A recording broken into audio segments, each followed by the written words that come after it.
রামুতে বিজিবির অভিযানে ৮,০০০ পিস ইয়াবাসহ আটক এক। বিস্তারিত থাকছে কক্সবাজার থেকে কামাল উদ্দিন জয়ের প্রতিবেদনে। রামু ব্যাটালিয়নের অভিযানে ১১,২০,০০০ টাকা মূল্যের ৮,০০০ পিস বার্মিজ ইয়াবাসহ এক মাদক কারবারিকে আটক করা হয়েছে। মঙ্গলবার দুপুর ১টা ৪০ কক্সবাজারের রামু উপজেলার মরিচ্চা যৌথ চেকপোস্ট এলাকায় এ অভিযান পরিচালনা করা হয়।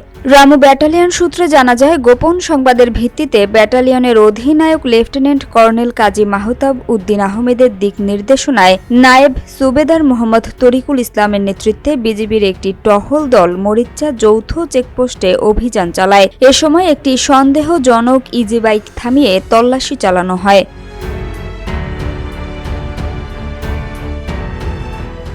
তল্লাশিকালে ইজি বাইকের যাত্রীর সিটের নিচে বিশেষভাবে লুকানো অবস্থায় ৮,০০০ পিস বার্মিজ ইয়াবা উদ্ধার করা হয়, যার আনুমানিক বাজার মূল্য ১১,২০,০০০ টাকা।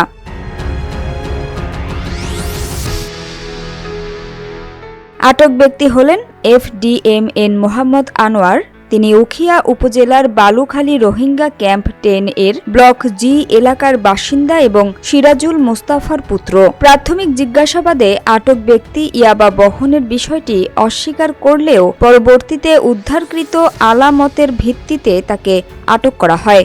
এ ঘটনায় প্রয়োজনীয় আইনানুগ ব্যবস্থা গ্রহণ প্রক্রিয়াধীন রয়েছে বলে জানিয়েছে বিজিবি। রামু ব্যাটালিয়ন সীমান্ত নিরাপত্তা নিশ্চিতের পাশাপাশি মাদক পাচার, চোরাচালান ও অবৈধ অনুপ্রবেশ রোধে নিয়মিত অভিযান পরিচালনা করে আসছে বলে জানানো হয়।